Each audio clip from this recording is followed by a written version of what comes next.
Guillaume, la GPEC est morte. Déjà. Vive les talents. C'est pour toi. Ah, juste avant. Il y en a deux là, trois. GT5 pour les guerriers, pour ceux qui connaissent. La 308 de Magnum. Et à côté, il y a la GT1. Pas toucher. Avec les yeux. Qu'avec les yeux. GPEC est morte. Vive les talents. C'est pour toi. Bah oui.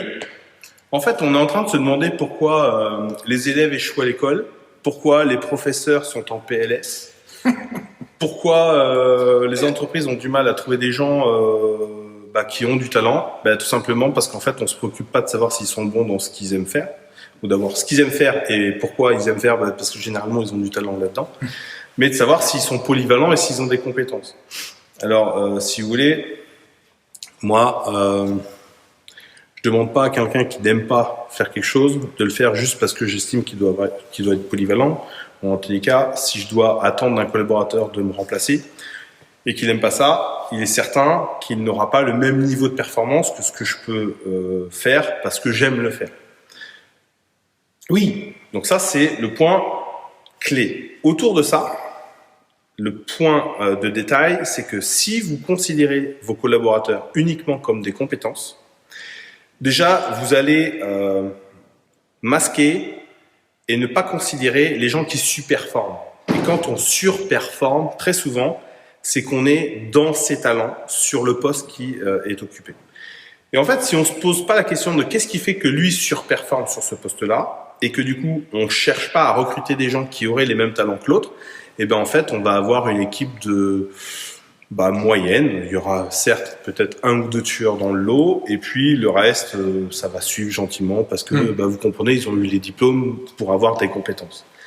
Sauf que quelqu'un qui est excellent, c'est qu'il est dans sa zone de talent, et quand il est dans sa zone de talent, il y a une particularité que l'on appelle love can do, qui est que l'énergie qu'on va utiliser pour apprendre des choses va être démultipliée par le temps qu'on va y passer.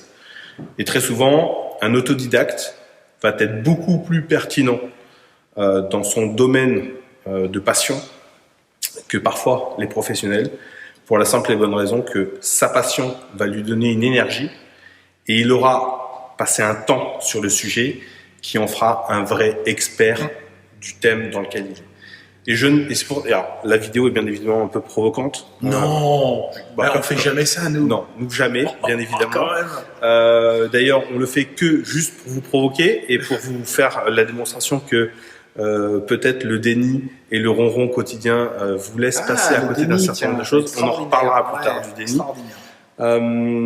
Mais voilà, si vous devez avoir ou si vous souhaitez avoir demain une équipe de tueurs qui sont capables de monter l'Everest avec vous vers la raison d'être de votre organisation, assurez-vous d'agréger des gens qui ont du talent, même s'ils n'ont pas la compétence, parce que s'ils ont du talent qui est lié avec la compétence, ils vont l'acquérir en un clin d'œil et ils vous aideront à monter l'Everest qui est celui de votre objectif. Donc, à vous, repérez les talents que tous vos collaborateurs ont, et peut-être qu'en déplaçant certains collaborateurs aux endroits où ils ont du talent, ne serait-ce que ça, vous pourriez enlever les graviers des engrenages de votre organisation et lui donner un coup de boost sans avoir dépensé des milliers de cents à essayer de recruter une personne qui pourrait essayer de vous faire croire qu'elle a des talents, alors qu'en fait, tous vos collaborateurs ont des talents.